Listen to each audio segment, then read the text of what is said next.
that's when I realized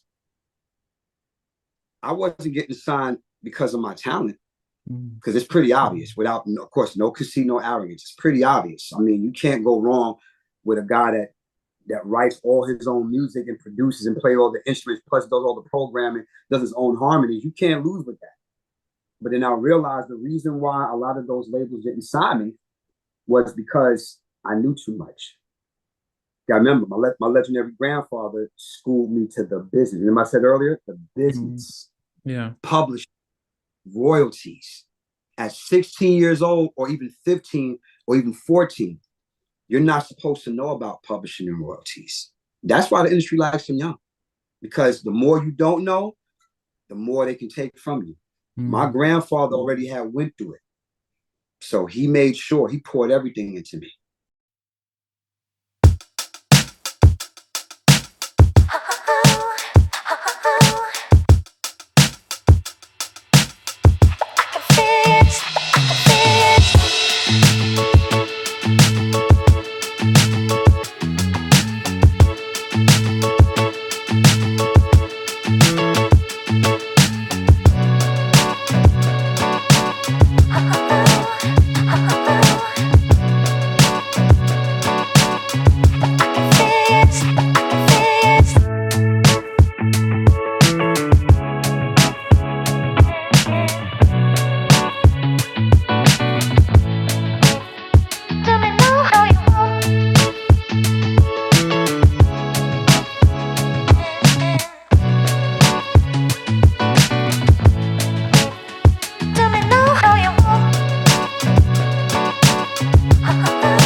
You can do some self-editing while interviewing and stuff. Yeah. Right. So yeah. So yeah, I mean, always start off by trying to get you to introduce yourself and tell us where you were born and raised, because we do have an international audience. Absolutely. Well, my real name is Lawrence Taylor Worrell Jr., but I'm known to my fans and colleagues of the industry around the world simply as Law, or Planet 12 Law. Born and raised Crown Heights, St. Mark's Avenue, Brooklyn, as you already know, Albany Projects, and that whole situation. And just making my time present in the world of music, considering everything from my family heritage and its involvement in the industry to my own success. Okay. So, I mean, let's just talk about Brooklyn, because when you think of people who don't live in the US and live international, we would hear about Brooklyn. I think Biggie and Jay-Z, talk about Brooklyn, and and hip hop really really gave these cities some real identity, from Harlem and on those places. What was it like as a kid growing up in Brooklyn, for those of us who aren't? Oh, man. Well, first and foremost, even before Biggie and Jay-Z, credit for Brooklyn being on the map definitely starts with people like the Fat Boys, Big Daddy Kane, Houdini, and UTFO. They're all from Brooklyn. So that was the first wave of Brooklyn success. But because of, of course, everybody knows hip hop started in the Bronx. So it filtered down to all the other four boroughs over time. So, of course, Bronx had their moment, came in, ushered in. And, of course, once Queens got involved with MC Shan and Run DMC and all that kind of stuff. But, when we talk about Brooklyn, before Biggie and Jay-Z, you got to mention those four groups. So that's one. Yeah. Growing up in Brooklyn, I get emotional every time I talk about my city. I think my fans already know. They've seen me over the years. I wear it on my head. I wear it on my heart. My walk, my attitude, my speak. We came up raw in Brooklyn. And the thing is, especially in my section, because you learn about holding your own, you learn about how crazy it actually can get. And to quote my big brother, the great Ralph Tresvant from New Edition, when he was speaking about Roxbury in Boston, which is very similar to where I grew up at, only on the Brooklyn side, you definitely have to find your angle. You're not afraid of the ghetto, but you knew you had to get out someday. But the great thing for me and my family growing up in St. Mark's is that we were all community. So even when all the crazy stuff began to happen, there was still a sense of community where, the parents knew who you were. So you couldn't flip off at the mouth or do something crazy. Be like, I'm going to tell Sandra I saw you. My mother Sandra. I'm going to tell Sandra I saw you over there doing it. So it was community. And even with the representation of that, right before the crack epidemic hit, because it affected pretty much all of New York City. But, Brooklyn and the Bronx and Queens, besides the profiting of the hustlers who would use this advantage to do what they do and make their money, it destroyed the Black relationships. It destroyed a lot of stuff. So that's when the savagery right in the mid 80s to the 90s began. So most of us 80s babies and 90s teenagers became we got placed in the center of all that. So, but before that, growing up in the late part of the 70s, the innocence in some ways was still there, even though there was still stuff happening on the street as well. But for me personally, growing up, I had the size of all fences because I grew up around four types of people: the scholastic, nerdy nerds that love to read and do their homework and actually like school, because I was one of those. Mm-hmm. And the artsy kids that performed and had musical talent or knew how to paint or knew how to draw. And I throw sports in there too, because, playing basketball is definitely an art, depending on who you ask, and all other sports as well.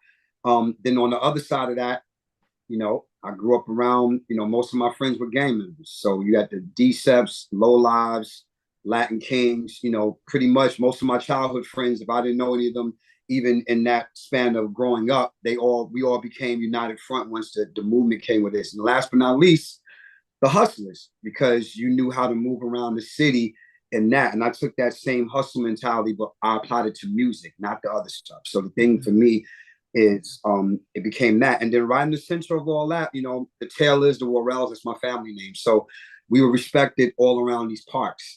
So we had one foot in church and one foot in the street. So when you have all that going for you while you're doing music and having a somewhat famous family in the midst of all that, growing up in Brooklyn was definitely more fun than not fun. I can honestly say that. So what about your family? So what was your family from that you said they were known? Well, I mean, the first definite rock star hero of the family is my incredible late great grandfather, Sam Bluzman Taylor, because of his work with Etta James, Aretha Franklin as a guitarist, as a band leader. He worked with the Ozzy Brothers, but they were still a trio in the 60s before the classic 3+3 period. And of course, he's more well known for three different things. The first thing being Joey D and the Starlighters. If you know anything about them, in the early 60s, they had a song called The Peppermint Twist, which was the rage of the 1960s, so writing songs for Elvis Presley, all his boys, Bobby Blue Bland, Bobby Rush, Albert Collins, those are all his guys, all the blues guys that were writing pop and R&B songs. So my grandfather was able to tour the world and have the Beatles open up for them when they went over to Europe. That's how huge the Peppermint Twist was. And Ronnie Spector, the Ronettes, all the doo-wop guys used to be at my mother's house, like the Coasters, the Olympics, Benny King. These are all my grandfather's friends. So I grew up literally with these guys in my house. And people will be like, no wonder why your harmony ear is so sick. Because when you grow up in a family that has all that, and then your grandfather's boys are the baddest doo-wop guys on the planet, you learn automatically. So having that. And then, of course, the second thing my granddad was known for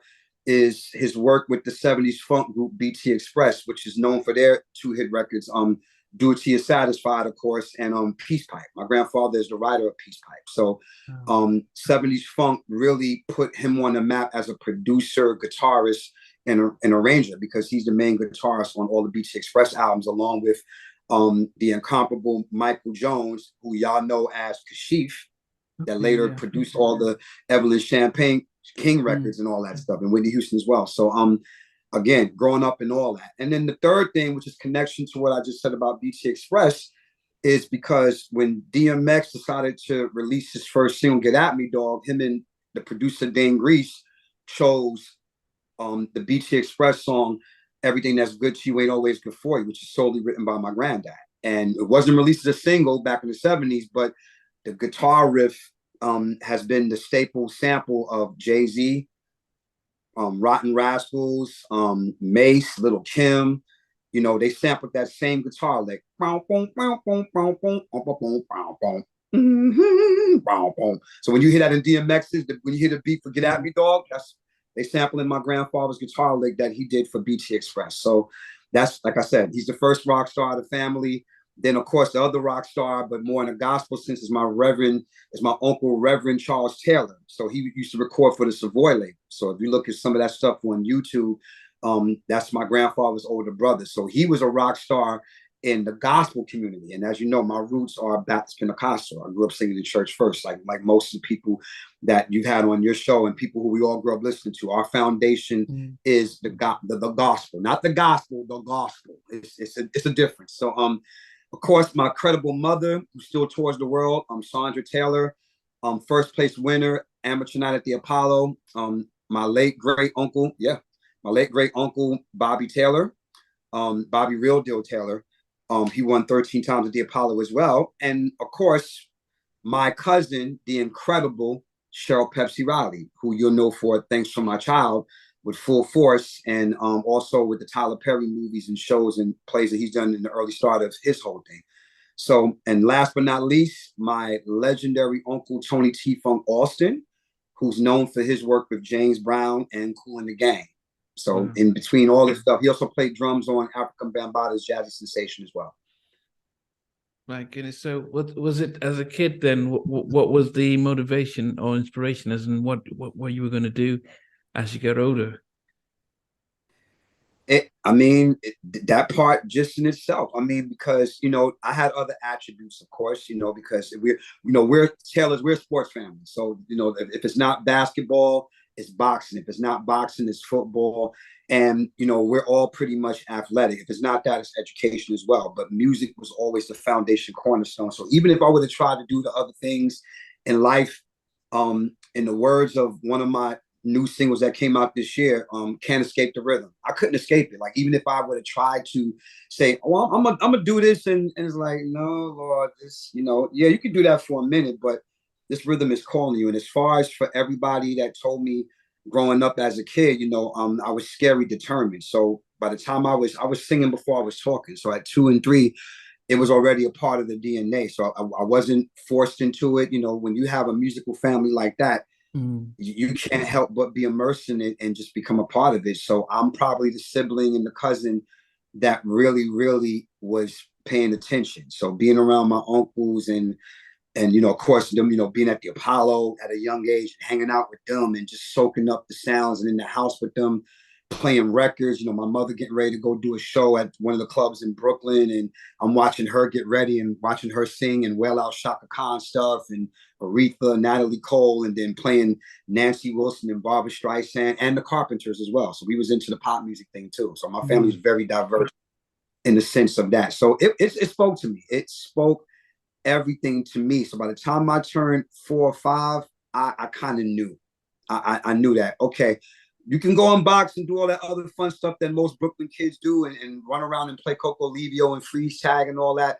But when them streets light come on and you got to go upstairs, you're happy, right? Because you get to sit in front of your record player, listen to the Jacksons live album for damn near 3 hours in a row, just trying to get the magic of that whole thing. So that was my world at very early age. So I knew that this is what I wanted to do. And when you have a family like that, you can't help it.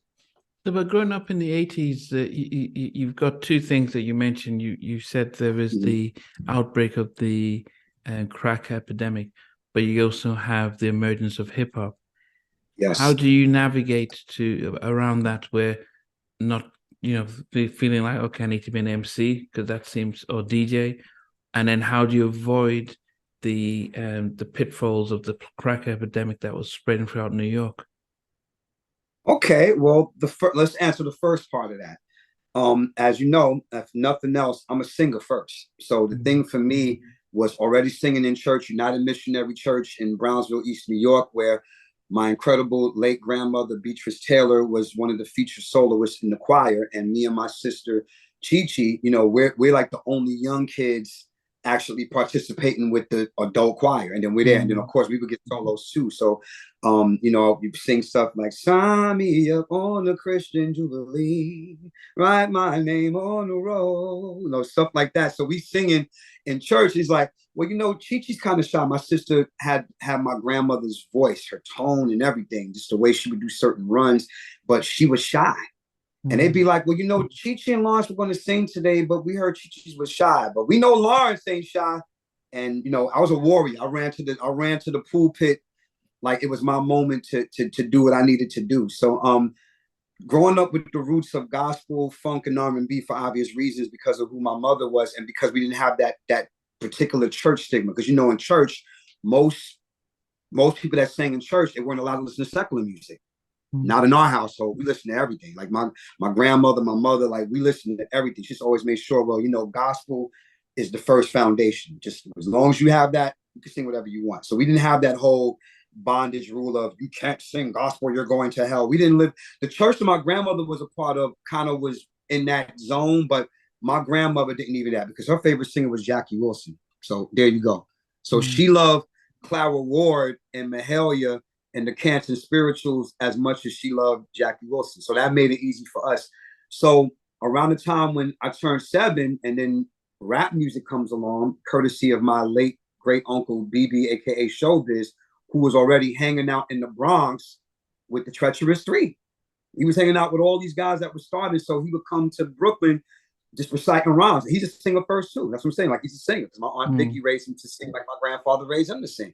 So when rap came in the picture, we digging it, and my uncle would look at me and be like, "Oh, Lawrence, you like the rap, huh?" I said, "Well, it's putting words together because for any clever kid that learns how to put words together, it's like, oh wow, like, this is poetry. I can actually make this happen." And then of course my uncle Showbiz, he coached me. He put me in the things. I'm gonna help you write your first rap, and after that, it's just running. So the thing is that no matter how much hip hop I got into, my foundation was never far behind as a singer. Most people get into that. It's like, I ain't gonna sing no more. I want to be the cool kid. Because hip hop gave me the expression voice that singing did it. Because even though I was singing in church and singing with my mother and them doing Parks Department shows, there is an expression when you sing. Don't get me wrong. You learn that when you start studying your favorite artists after a while. I know we're gonna get into that later, but when you start studying your artists, that's how you learn. But in hip hop and rap music, it was like, I get to say how I feel. My name is LAW and I'm making all the money. I've been wanting to tell you for a long time, you're a dummy.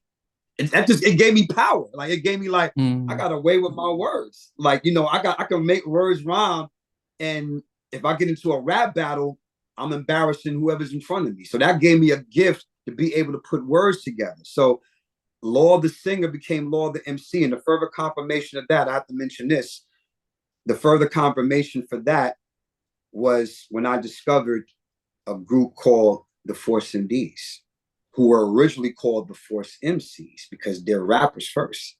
Jesse, Stevie, Mercury, Trisco, all those guys, they were the only guys that were battling the top crews, which of course was Furious 5, Funky 4 plus one more. They were battling, and Force MCs were singers that knew how to rap. And then UTFO, rest in peace to my mentor, Kango, in the song Roxanne, if you remember what he says, he said, Kango from UTFO. She said, so. I said, so, baby, don't you know I could sing, rap, and dance in just one show? That became my career. I said, I can sing, I can rap. By that point, I was playing 5 instruments already, and I damn sure could dance. So this is where the formulating plot of who I would become later became the Suburban. I'm glad that you went there. I don't want to go too further into that, but I want to put it at that particular point. Now, as far as moving around the crack epidemic stuff, I just saw what it did to a lot of my relatives, and then even my Uncle Bobby, when I was telling you about, the one that actually won 13 times at the Apollo, so much they had to retire him from amateur night because my uncle was winning every other week. And, Capitol Records was offering him a record deal, and he had a meeting the next morning. He never made that meeting because he wanted to go get high with his friends.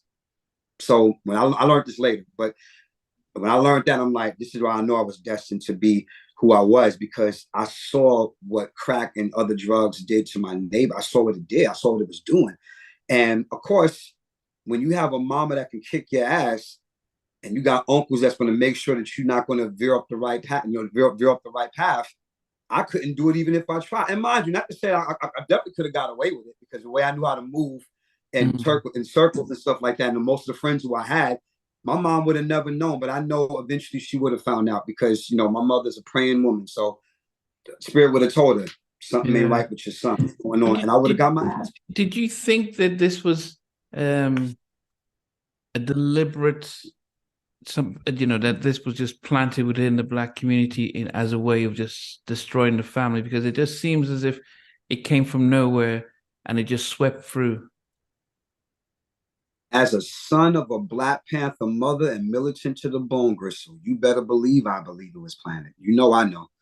When you know the truth and you discover all the political agendas that were happening in the 70s, and J. Edgar Hoover definitely deliberately wanted to plant drugs in the neighborhood to separate the Black family. I totally believe that. You can't tell me anything different on any level of that. So absolutely. And, you know, in a lot of ways, I hate to say it, but it worked. I mean, you know, Biggie had a song called Things Done Change, but starts with the Ready to Die album. And you hear what he says.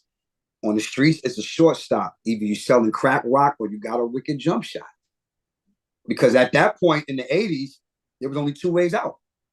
Besides music, you was either hustle, sell your drugs, or your basketball game was so wicked, you was going to be the next Michael Jordan. So it was like three things. You were either trying to be the next Al Capone, the next Big Daddy Kane, or the next Tony Montana, you know, or the next Moses Malone. Like, it just pretty much became, in the 80s, that really became a thing. So when Biggie said that, man, he hit a nerve. I'm like, boy, he ain't never lie. That's because he's a product of that. You know, him and a lot of other guys, you know, they're not that much older than me, but we're in the same age group. So you look at what things were happening during that period, and you think about all the political agendas that happened in the decade before us.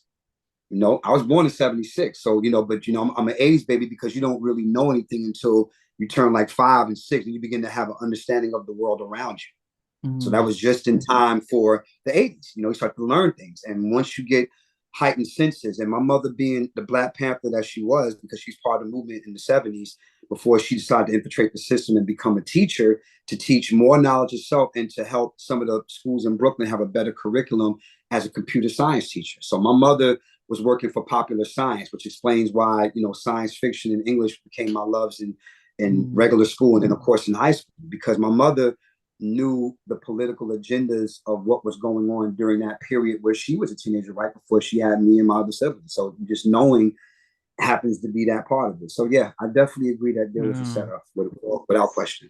Yeah. So how did you navigate when you get into the 90s as to, okay, what am I supposed to do? Am I going to get a job, or am I? Yeah. Well, goes back to my family again. The basic part of getting around that was my second mother, Dayon Sparks, who we affectionately call Aunt Yoni. You know, she had this idea to start her own school, and she did. So that became my first really outside of performing with my grandfather and my uncle, where I was making a little bit of money, working for my aunt at Anointed Minds Christian Academy in East New York was my first real job. I never had to flip a burger or mop a floor or anything like that, you know. So and no disrespect to anybody that does. I'm just saying more so that was my first job. So that made it easy for me. So it made it easy for me to pursue my moves. And at that point, I was already making a lot of good moves even then, because me and my older brother, my cousin, we were already clubbing by being around my grandfather. So I would go out to the West Coast, LA and Tucson, Arizona, and be performing with my granddad. I'm 13 years old in the club singing the Jacksons and Stevie Wonder. We having a ball on stage as a family, but then coming back to New York, I'm like, okay, they're not letting us in the clubs just yet. You know, New York was more strict about letting, you know, kids of our age in the club. You're not supposed to. 13. So, you know, but at that point, it would change later. But the thing was that, and that's only because of the fact that my family were entertainers. So even most of the people that were working as bouncers, they didn't know that we were like 16 and 15 at the time. And then because of the way we were growing at that point, nobody dared to ask. Because once we got on stage, nobody cared. And we weren't drinking. So there's that part of it. But yeah, like just even having to do that, my mind was made up because even when I went to Boys and Girls High School on Lewis Avenue in Bed-Stuy, you know, and affectionately known as the High.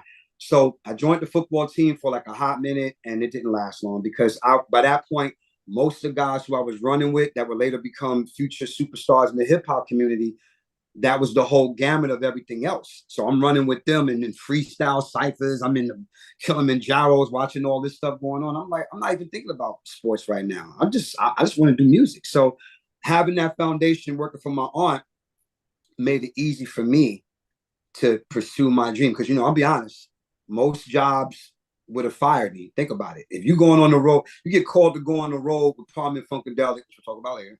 When you get called on the road to go play with the mastermind of the P-Funk community, of everything involving P-Funk, you know, a job would have fired me. But my aunt was like, baby, I know this job is a stepping stone for you because once people get a rip for your talents, you're not going to be able to come in the classroom anymore. So go on, baby, take 2 weeks and go do it. Just make sure you're back here, blah, blah, blah. I would literally go on tour and come back the morning of. My students would see it all the time. They had a couch in the back area. And I would tell one of my students, I'm like, listen, the next class is at 9:15, so come and wake me up at 8:55. And they would literally come and wake me up, and I would go on about my day teaching. And then if it's a Friday night, I got to hurry up back after the day is over because I got to get dressed because I'm performing my aunt's band Eternity in New York City. You playing, you know, Tramps and Lolas, the Bar Bat, all the famous clubs in New York City.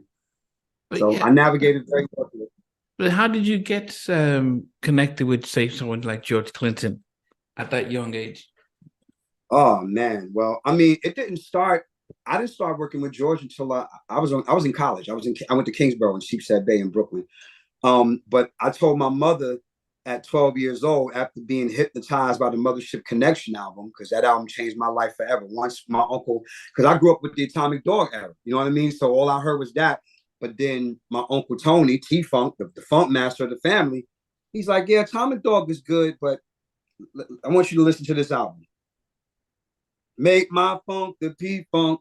I'm like, oh, that's the same guy. And this is my way of learning. I'm like, oh, shoot. Man, I played that whole album. I listened to nothing but that album for a whole year. Didn't listen to nothing else. And now looking at George, skinny George in his prime on the UFO and on the album cover, and it blew my mind. I just was beyond belief. And I told my mother, I said, one day I'm gonna meet George Clinton. I'm gonna become a part of P-Funk Army. Because the way I felt around that time was, with the golden exception of my two top heroes, who are Prince and Stevie Wonder, George Clinton is the only other guy that I knew that would understand the musical chaos that was going on in my mind. Because remember, I'm listening to all styles of music at this point. I just got into jazz, you know, I'm into Weather Report, Mahavishnu Orchestra, Miles Davis, you know, the early George Benson stuff before he started singing. You know, I'm getting into all this stuff. And then there's rock and roll, heavy metal, Metallica, Megadeth, you know, all the punk rock stuff, Bad Brains, Fishbone. I'm getting into all this stuff before I turned 12. This is part of my whole development from the ages of 7 all the way to like 13. So years later, go back, you know, there's a whole history in between that. But right around that time, George and them started coming to New York. So I knew the guys in Tramps. I'm gonna get back, say, I gotta let George know what he means to me. Because I created Planet 12 was created because I wanted to honor George for what he meant to me as a producer and what Parliament Funkadelic means to me as a cast of characters that played all styles of music, even though the funk is the conduit. So every time I would get with him, here come in, yo, George, want to smoke?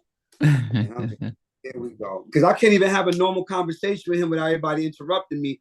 And it just became that few far in between. I'm like, I'm going to get my moment one day. And after working with my boy Gabe Gonzalez, who's the reason why I got into P-Funk, you know, it happened. A friend of mine was like, Law, you need to come to Atlanta, you know, change your energy. So she had me come out to Atlanta. I stayed over there for a while. I never been to Atlanta. I'm working on my own music. And the second day of me working on music, who's at the door? George Clinton. And now it's just us and 2 engineers. So now I finally get to have my conversation with him. And I told him for the 2 hours, I had a chance to let him know what all the Funkadelic albums mean to me, all that stuff. Like I poured out to him, just let him know. I showed him the album cover of my first album, Planet 12 Syndrome. He's like, yeah, I see it. I was like, you see what I did there, right? And I played on the record that he was doing. So the funny thing is that after that is said and done, I was supposed to go back to New York the next day. I'm ecstatic. I'm like, I finally sit with him. I done played on it. I don't know which record it is, but I played guitar. He loved my guitar playing. So I'm feeling good.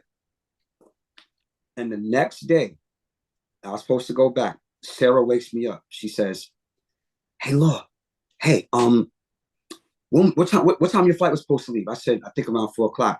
You're not going. I'm like, what do you mean? I let George hear your dinner when I took him back to his hotel last night. He wants you to come live with him in Tallahassee, Florida right away. What? And the rest is history.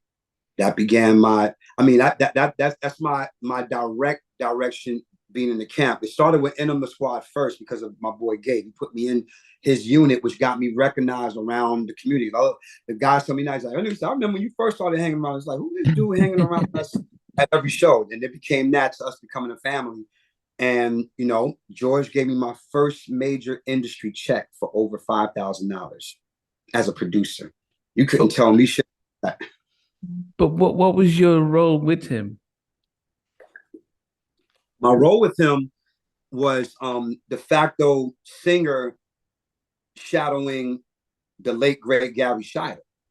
As you know, Gary Scheider, not only prominent guitar player on all those P-Funk classics, but him and the late, great Glenn Goins were the voices of Parliament. If you listen, because, George, for all intents purposes, George had the whole, if you want your funky bar, very fun, playable kind of vocal, not a serious singer. Here's my chance to dance my way out of our. But Gary and Glenn bought that shit. You know what I mean? That gospel. You know what I mean? When you listen to all the stuff that Gary and them sang on with the Cosmic Slot. I can hear my mother call. I can hear my mother call. And at night I hear the call, and I hear the call and said, Father is for the kids. Any and everything I did. Like the whole soulful part of that. So around that time, when I joined them for certain Parliament Funkadelic gigs, but also definitely for 420 Funk Mob, which we all were a part of. 420 Funk Mob was basically the superstar underground version of Parliament Funkadelic. So all the main characters in Parliament, this was our opportunity to do all the Westbound era stuff that wasn't popular among the mainstream P-Funk fans. So my job, besides playing guitar, I became like the front guy that would do all the dance steps and stuff and then be singing to kind of help out Gary a little bit. You know what I mean? Not that Gary needed really real help from me, but he would sometimes let me sing certain parts of the stuff that he sang on to give. At that point, he was dealing with some stuff with his voice. So he would have me sing certain things like, baby, I owe you something good. I don't know how deep of a Parliament Funkadelic fan you are, but like a lot of that stuff was involved in that. So besides producing for George for certain things, that became my role within the whole P-Funk camp. So as a lead singer of 420 Funk Mob, Nnamdi Squad, and sometimes being featured with Parliament Funkadelic for certain shows, that's pretty much my role in the P-Funk camp. Now, when you set out to start off, did you have an idea of what you wanted to be because you talked about your grandfather, you spoke about you sort of your family and how they were. How did you decide, okay, what am I going to be doing when I get older? Do I want to be like a Prince, singer, songwriter, producer, play every instrument? Mm-hmm. Or did you think, as I said, you're talking about Prince didn't do hip hop. Are you then looking at Curtis Blow, LL Cool J and thinking, oh, that looks like a avenue? I mean, what was it that you visualized yourself?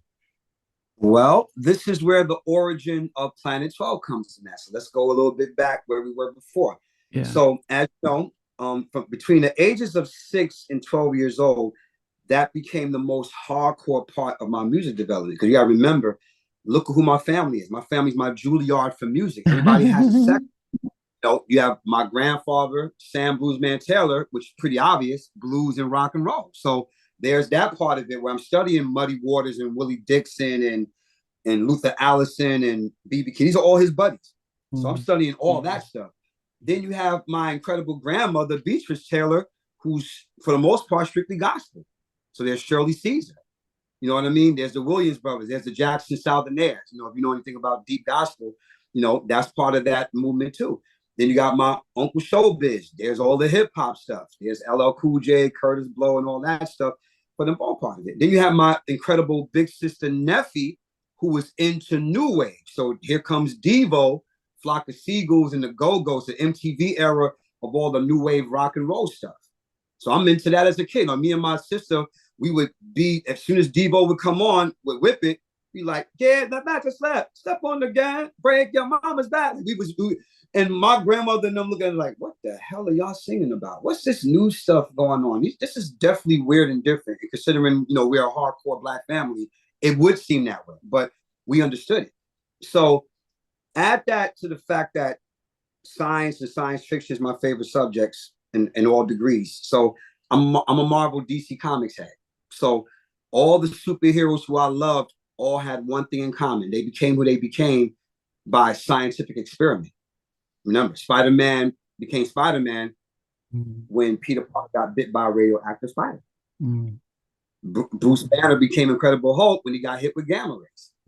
So that's just me as a kid enjoying Star Trek and Star Wars and all this futuristic stuff. I dug it. You know, I'm like any other kid. I'm Luke Skywalker. May the force be with you. You know, like any other typical kid. But musically, it had to apply because by that point, I was killing talent shows. You know, yeah, I remember I'm doing talent shows already. I'm performing with my mother and all this other stuff. So I'm already making a name for myself as, oh, there's Lil Lawrence again.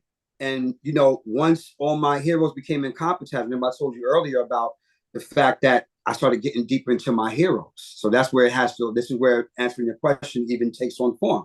So now, of course, my first heroes outside of my own badass family, Randy, Tito, Marlon, Jackie, Jermaine, and of course, Michael, the Jacksons. That's not like any other young Black kid, you know, me and my sister and we would put on talent shows and stuff. And once we started doing this shit, people started going crazy. We were into it. So all of my heroes in that time, of course, you know, I'll get into say Prince for later on, but of course, Prince, James Brown, Jimi Hendrix, who my grandfather gave his first job to back in the 60s. So this is my musical worlds colliding. But I still didn't have a grasp of what's going to make me put this all together. And that's when I discovered these 5 young guys from Boston called New Edition. That was it. I said, he reminds me of me, even though they're older than me, but still looking at the Candy Girl video, they coming down the steps, you know, at the train station, and then, you know, little Ralph at 12 years old, the way you are. I'm just like, damn. And my Uncle Bobby saw, he's like, man, that's a new version of Jackson 5, which made a lot of sense. So once I incorporated everything became New Edition for me. Once I incorporated all that with my rock and roll sensibilities, with the funk part, with the R&B, with the jazz and all that stuff in the hip hop, because of course, New Edition, like the Force MDs, were a R&B hip hop group. Because, you know, Bob, they all can rap, but, you know, Michael Bivins and Ronnie are pretty much the predominant rappers. But as we know, Bobby Brown and Ralph Tresvant can rap too. So that made it easy because they were going to actually come out with an album. Ralph told me this. They were actually going to do an album with them singing and rapping, kind of like what David Ruffin and Eddie Kendricks did when they did their duo album in the late 80s. Him and Bobby were going to do that outside of New Edition. So that made a lot of sense for me. So now here comes the dilemma. See my arms, how I'm doing like this?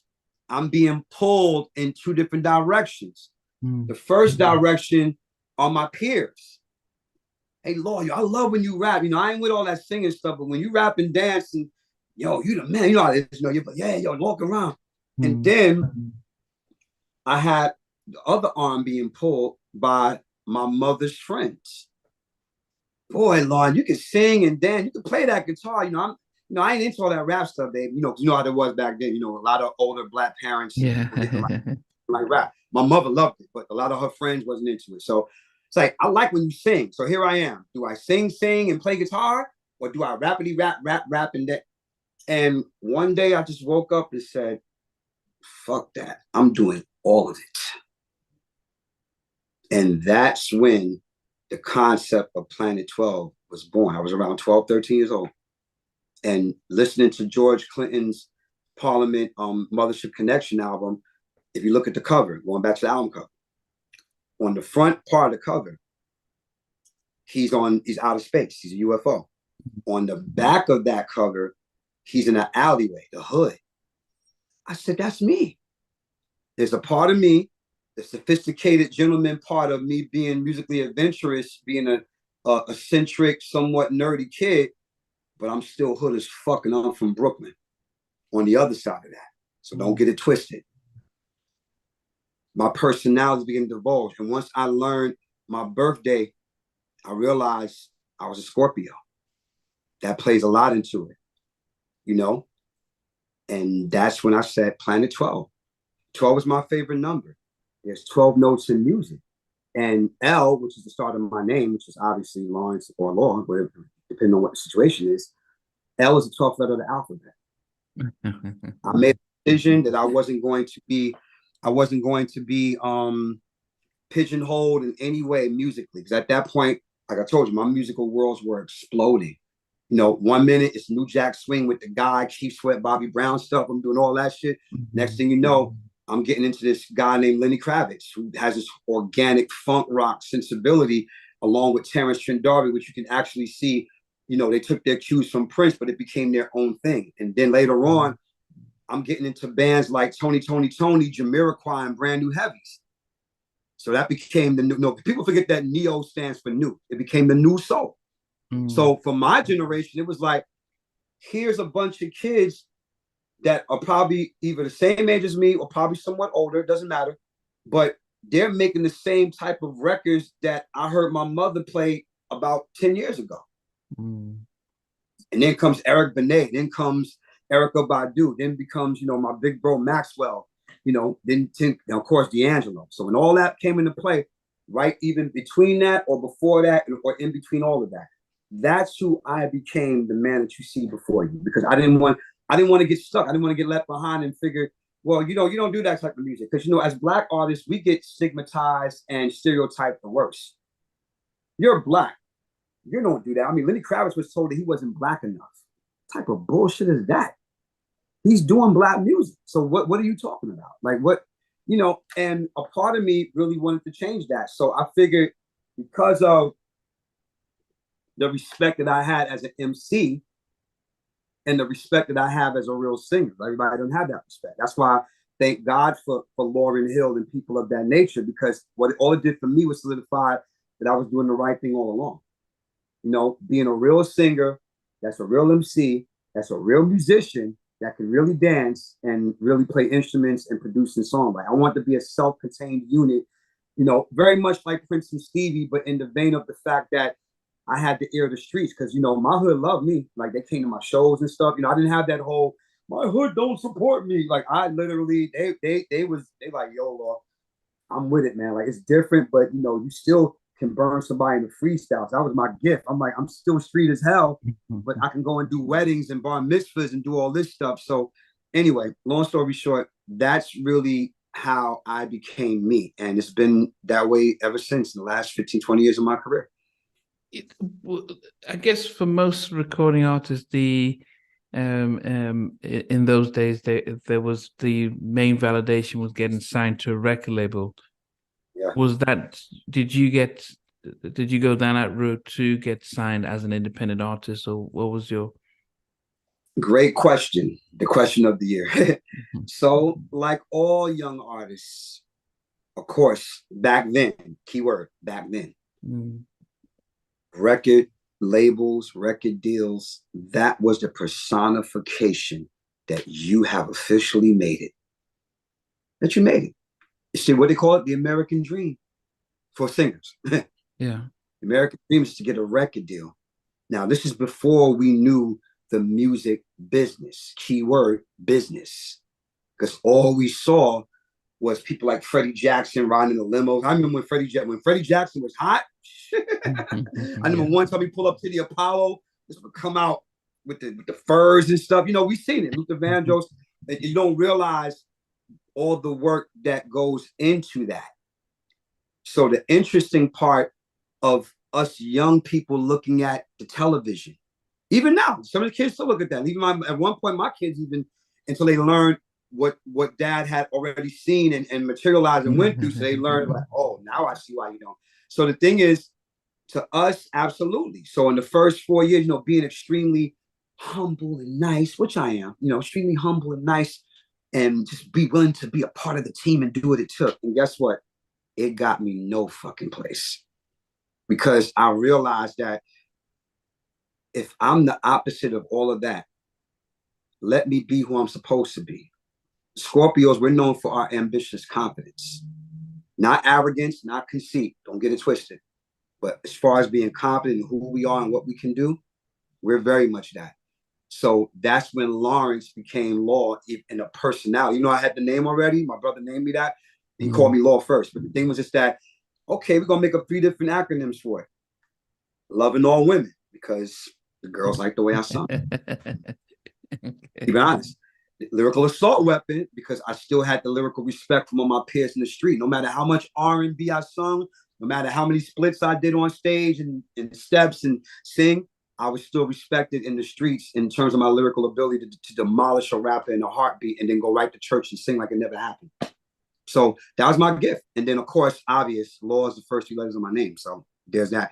But the thing is, even in knowing that, we tried everything. I did like any other kid. I sent out demo copies and stuff, carried my music around and hoping that somebody would it. And of course, there was 99.9% rejection. Now, the only people who get credit for signing me to something would be Jimmy Henchman. If you know anything about Jimmy Henchman, Henchman Entertainment was responsible for the incredible Groove Theory, who y'all know. Tell me if you want. I interviewed Bryce a few weeks ago. Yeah. Shout out to Bryce. I'm gonna tell you a story about that too in a minute. How I saw Tell Me actually being performed and how I knew it was a hit. That was my first assignment when I signed with Henchman Entertainment. They went to test my skill. He's like, "Well, you produced all the stuff on that demo, right?" I'm like, "Yeah." That's me playing all the instruments. I directed my boys. I had a group called the Nnamdi E.S at that time. Don't ask. It was a we were basically the East Coast version of Digital Underground, because we said that, hold up, we the only one doing the P-Funk thing here. So I'm looking at Shock. Yeah, I would meet them years later. God bless his soul. I'm like, you wanted to be? I'm like, we went here first. And after a while, I was like, do what you like is the shit. Do what you like. He's like, we like these guys. So anyway, so even in that heartbeat, Jimmy believed in us. Him and his brother Mario, they believed in us. And I know we heard all the crazy stories about what was going on. And funny thing is, Hard Pierre was an intern there before he became the vice president of Bad Boy Records. So we saw when Bad Boy was just starting. We saw all that. The first show that I did with the Buying the Idiots, Craig Mack was the opening act. Flavor in Your Ear hadn't blown up yet. But we had the better stage show, with all due respect. We had to, because we were wild. You know what I mean? We watching Earth, Wind and Fire and the Cadillacs and the Temptations. We putting all that in one big thing. So we had a stage show. And here come Craig Mack, just like you the blood, about to get. And we dug out. I said, yo, dude, this is dope. I like this joint. And we told him that. Thank God we did, because guess what? After that show, we never saw him again. Next thing you know, Flavor in Your Ear is the #1 thing. And then what made it so personal for me, they do the remix, and I see this big kid who I used to see around St. James all the time in Brooklyn. So you know who that is, Biggie. I'm like, yo, that's big. So I have a whole, it's a whole history with us, man. Like, it's a whole thing with just the worlds of colliding of hip hop and R&B during that time. Because you gotta remember, even though I wasn't signed before I got with Henchman, I was still moving in major industry circles at that time. So I knew who all the key players were, the songwriters, the producers. I remember when Queen Pen used to sit on my stoop and write her rhymes. And next thing you know, I look up and my homegirl is No Diggity with Blackstreet. See, it's a whole history there. So anyway, we were signed to Henchman, and I'm grateful to Jimmy to this day. It didn't work out, but the good thing about Jimmy is that it was an amicable split, because what I was doing at that time was so different and ahead of its time and far left, even though it was all the way right, pun intended. I knew that I had something special. I knew that Plan 12 was special. And the 3 things that let me know that was 3 key people. When Outkast first came out, when the Roots came out, and when my friend who I used to see performing at coffee houses, Alicia Cook, known to the world, of course, as Alicia Keys. I've known Alicia since she was 17. I used to see her playing in coffee houses. We knew the same band members. Some of the band members of my aunt's band, Eternity, became Alicia Keys band members for her first 3 tours. See the connection there? And I've done shows with Alicia myself, a lot of corporate gigs overseas and things like that. But that was the only time I was signed, because after that happened, I'm still trying to shop my demo again. Now we're approaching late 90s, early 2000s, and people are still not attaching themselves to what I'm doing. I mean, shout out to Sylvia Rohn, though. Sylvia Rohn gave me a meeting, and I love her for that. We're still cool to this day. To this very day. She said, it's a boutique label, so we can't do nothing. I just thanked her for giving me the time. That's Sylvia Rohn. For Sylvia Rohn, Queen Sylvia, to take time out of her crazy schedule, being the iconic woman she is, to have a meeting with Planet 12 Law from Crown Heights, St. Mark's Avenue, Albany Projects, that's saying something. So even that made me feel good. But that's when I realized I wasn't getting signed because of my talent, because it's pretty obvious, without, of course, no casino arrogance. It's pretty obvious. I mean, you can't go wrong with a guy that writes all his own music and produces and plays all the instruments, plus does all the programming, does his own harmonies. You can't lose with that. But then I realized the reason why a lot of those labels didn't sign me was because I knew too much. I remember my legendary grandfather schooled me to the business. Remember I said earlier, the business, publishing, royalties. At 16 years old, or even 15, or even 14, you're not supposed to know about publishing and royalties. That's why the industry likes them young, because the more you don't know, the more they can take from you. My grandfather already had went through it. So he made sure he poured everything into me. And I listened with everything. You got to remember, because of BT Express, Duty is Satisfied. I own the plaques now. My grandfather, he left me all the plaques for all the music that he recorded and wrote and produced for BT Express. And he would always say, they gave me the gold record, but they took away the gold. My grandfather didn't reap the financial awards until DMX and EPMD sampled the song that made them famous. Wow. So my grandfather schooled me early, and then me learning what sampling was, I showed him. As a matter of fact, if it wasn't for me and my brother Casino Chip asking him, because we hype, but I'm like, we gotta remember, we line on those babies. Every time we bought a rap or R&B or rock album, we would sit in the room and read all the liner notes. Who played what? Who produced what instrument is that? And that's how we learned who certain people were. And when I realized, I'm like, hold up, that sounds like Graham's guitar riff. And showing up, it says contains a sample by BT Express, Everything That's Good to You, written by Sam Taylor. So I'm thinking my grandfather getting buku publishing checks. Wrong. My grandfather wasn't getting paid for none of this stuff until we told him. He didn't even know what it was. He's like, what sample? How they do that? And I had to show him. I literally took his record player, played that, and I slowed it down, and then I played what Dan Grieslam and I did. And he was like, he went platinum with this? I'm like, yeah, Gramps. And yeah. And mind you, my grandfather's name was in the credits. You can see it. If you look in DMX's album, you see my grandfather's name in the credits. But he wasn't getting no money. So that taught me everything. So at 15, 16 years old, I immersed myself. Donald Passman's book, Everything You Need to Know About the Music Business. Then my musical godfathers, Kashif and Randy Muller from Sky and Brass. Kashif wrote his own book about the music industry, which was also big. Absolutely. Yeah. Absolutely. So, and these are the men that my grandfather raised. My grandfather believed in Kashif and Randy Muller when they were only 15, 16 years old. We listened to all the brass construction stuff. Randy Muller was only 16. You know that, right? He was young. Moving, Got Myself Together. He produced and wrote all that stuff at 16, 17 years old.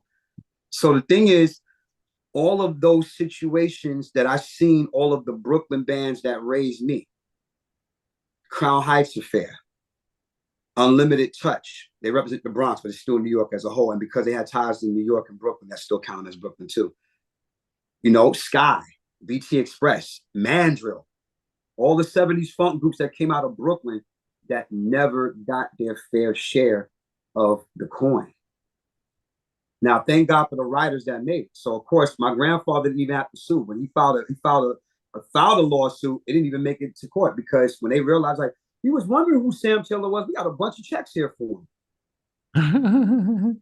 So for me, that became the most important thing because, you know, the industry has a way of making you feel a way that if you don't sign to a label, you're never going to make it. Because at that time, to be honest with you, that's how it seemed like that. But I'll tell you, to add even more fuel to the fire. Funny how being an independent artist has been cool for the last 20 years. I mean, notwithstanding the contributions of Master P and E40 and all those guys from the South and the West Coast that were already doing the independent thing and making it popular, but they weren't teased and disrespected. But on the East Coast, if you were an independent artist outside of the labels that made it, you were considered corny. Oh, they don't really believe in you. You ain't gonna make it. Funny how the tables turn. But I knew that in my heart someday that the road that I was taking was less travel, was going to end up benefiting me in the long run. And it did. Because the thing is that I had to make myself a valuable commodity. When I knew that the record labels were not jumping at this Planet Talk concept, I said, okay, Lord, you got to do this on your own, man. So you know what? Start working with your aunt even more. Start doing more shows with her. I know you've been doing shows with her for the last 4 or 5 years, but start doing that. And my friend Mike at the time gave me a call and said, yo, Lord, man, you brought so much to this band. There's another band that wanted to do stuff with me, but I can't because I'm signed to your aunt, but you're not signed. See what I mean? I didn't sign no, and the only other offer I had was from Sony Records. Sony had offered me a deal in 2002, 2001. And I had my lawyer get it over and said, this is highway slavery. He's right. I wouldn't sign this if I were you.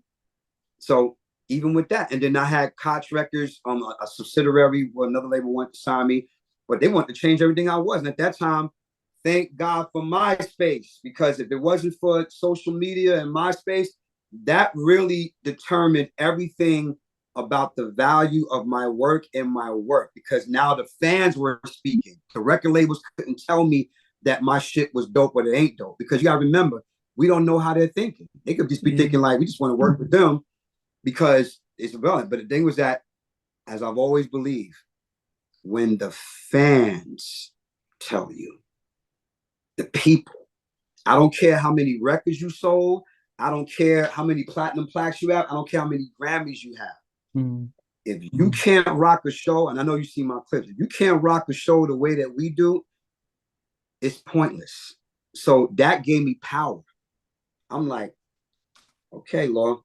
And a lot of people can't, outside of your heroes, because of course my heroes don't count in that conversation. Outside of your heroes you look up to, and some of your peers that have been rocking with you, ain't nobody fucking with you on that stage, bro. That's your superpower. So as you keep doing these weddings and stuff and doing what other people weren't doing at weddings, so even at that time, I can personally say, with the exception of Adam Sandler's The Wedding Singer, I made the wedding thing cool. Because the thing for me was that, especially in New York, at least in New York, because the thing was that everybody was corny. It was in the same steps, doo-wop and show-stopping. We coming with that, me and my boy Errol, we come with that New Edition shit.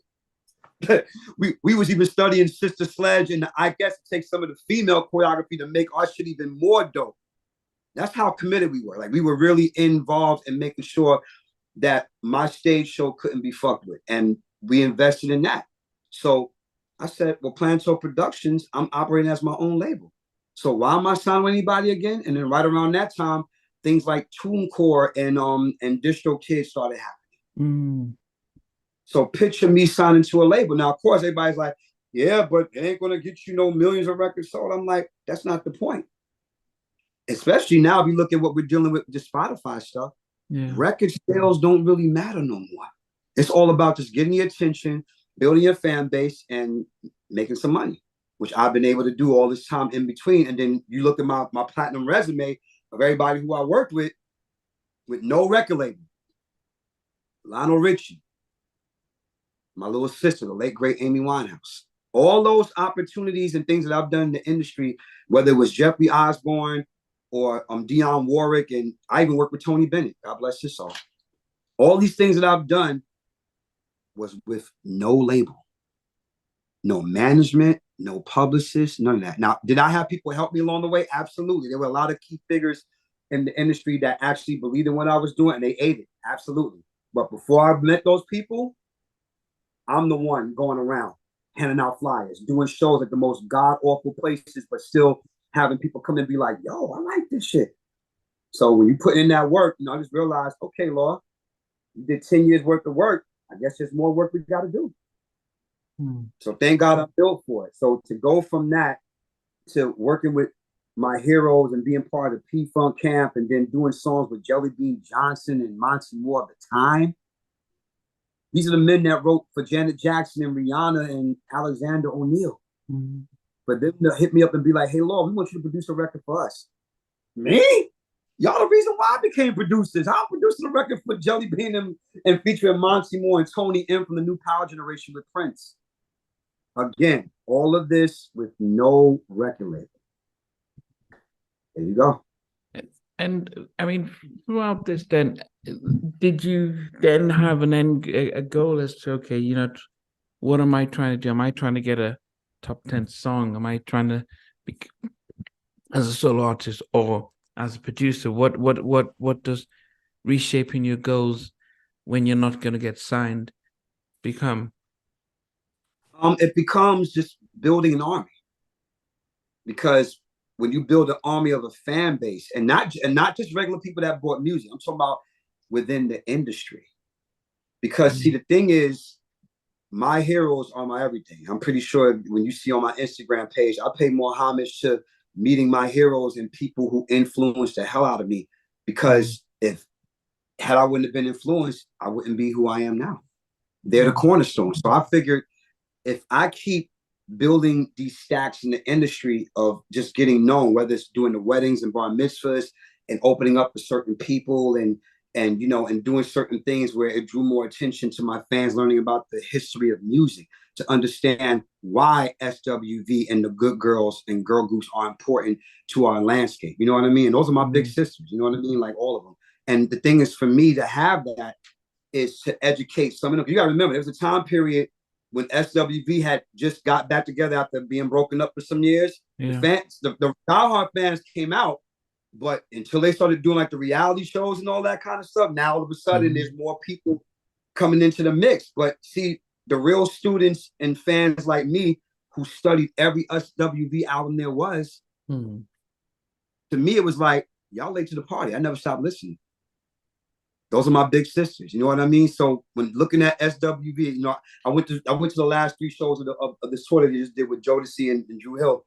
And I'm the proud little brother, especially of Todd, because Todd is from my neighborhood, from Fifth Avenue in Brooklyn. So we all, it's a whole thing. So when you look at things like that, that became a superpower for me, because very seldomly, a lot of these new people that get into the industry, they don't give flowers to the ones that came before them. I made sure, I would tell Coco and Lily and Taj every single time, as long as there's breath in me, anytime I have a platform, I'm going to speak about y'all and everybody else so people can understand why. Let's not wait for the industry to give them their flowers. I mean, thank God that they're getting them. Thank the Lord that Soul Train and finally giving SWV all the awards that they should have gotten years ago. So it's good to see. But guys like me and you and other fans, we've been here. We never left.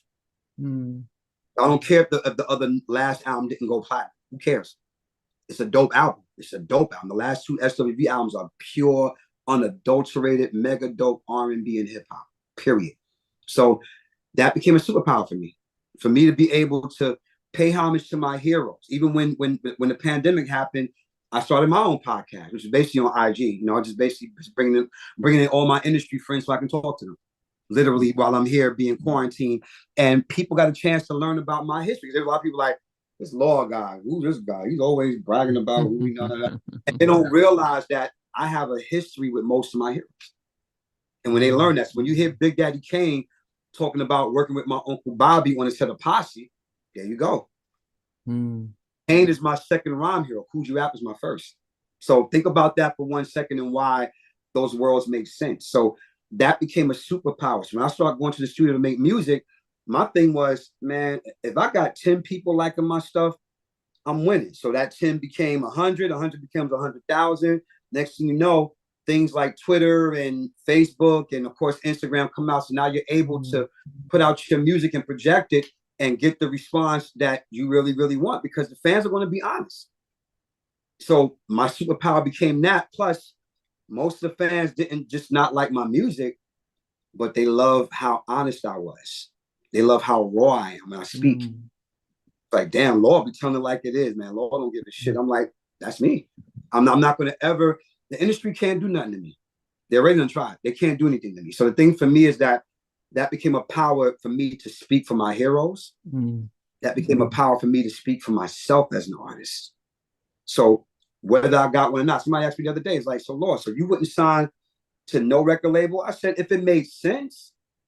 In the words of DJ Quick, if it don't make dollars, it don't make sense. So if it makes sense, and not just because of the money, forget the money. It's because I own my publishing. How many artists can you know that you probably done interviewed on your show or that don't even own their publishing? And people are like, well, if you don't have a hit, you don't own a percentage of anything. That's not true, because that's what music licensing is for. So you take your pick. Wait all your life for a big hit that can happen. That may not happen. Oh, well.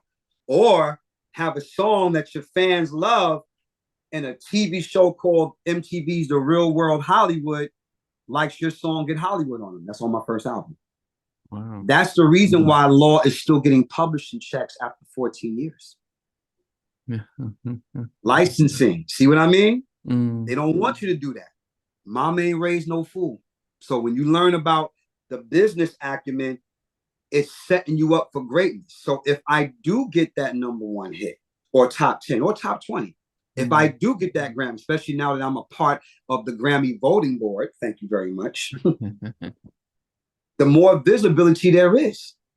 And because I have a platinum resume that speaks volumes with proven documentation, as Jay-Z would say, not bragging, it's just simply the truth. My resume speaks for itself. And then let's just say that you don't care about my resume. You have all the footage in the world that says otherwise. I mean, you've seen the videos. People seen the videos of me performing and rocking, and even just a regular video when I'm just playing bass, just having fun, or rehearsing with my frontline crew. So all degrees have been proven. So if I'm going in there with a mindset of wanting to make music and having that, it has to start with me wanting to do it for myself. And then, of course, the fan base that's been dedicated to supporting me. And I thank my fans every single day, man. All the sold out shows I done had from New York to Minneapolis, you know what I mean? Like, and then, I didn't beg Lionel Richie and Sinbad to shout out my name in interviews. So that says a lot. That says a lot. Yeah, I mean, but where do you see yourself now as an artist? What is it that you're seeing yourself trying to do now? I see myself continuing to thrive and just open doors, and to be able to open doors not only for myself but of course for other artists as well, because I realize another superpower of mine has always been about educating the business, because a lot of the younger artists that don't have a clue, they'll hit me up out of nowhere. It'd be like, hey, Lo, I saw one of your interviews, man, and I'm still learning how to set up publishing. Can you help me? Sure, of course. Pay it forward. That's the whole beauty of it. You get to pay it forward with the things that you've done. And because of, I would definitely say because of my history with Amy Winehouse. Yeah, how did that come about, working with Amy? Oh, man, you ready? Okay, so with Amy, of course, let's go back to what I was talking about with the wedding gigs, doing all the different things with bar mitzvahs and weddings, which I still do to this very day because I'm one of the top dogs in that industry. So why would I stop doing it now? Even if I had a hit record, I still would be doing weddings and bar mitzvahs. It doesn't matter. And I met this guy named Al Street, one of the baddest guitar players in the face of this earth. So we just, we hit it off. He's like, yo, Lord, you dope. So listen, man, you doing the outside projects? I'm like, yeah, of course. He's like, give me your card. I said, yeah, sure. I might call you for some stuff. And sure enough, he called me for a corporate gig because the lead singer had bailed out on the gig. So literally, they was like, well, they should get Law. Why should you get Law? He said, man, Law can sing, he can rap, and his split is mean. Like, he got that James Brown down to a science. I'm telling you, that boy can dance his ass off. Put him on your show. So I did the gig. So in this gig was a guy named Neil Sugarman. So if you know anything about Sharon Jones and the Dap Kings, my uncle grew up with Sharon in Fort Greene. There you go. Some more history for you. So Neil Sugarman, I knew who he was because he started Dap Tone Records, that raw classic. If you listen to every Sharon Jones album, that raw classic vintage 60s with the module, the soundboard, they even have the old school 1960 soundboard to get that classic sound. And I'm like, that's Neil Sugarman. I never met him. So I introduced myself. I said, Neil, I just want to say that I'm a fan of all the work that you're doing at Dap Tone Records. I love every minute. I know.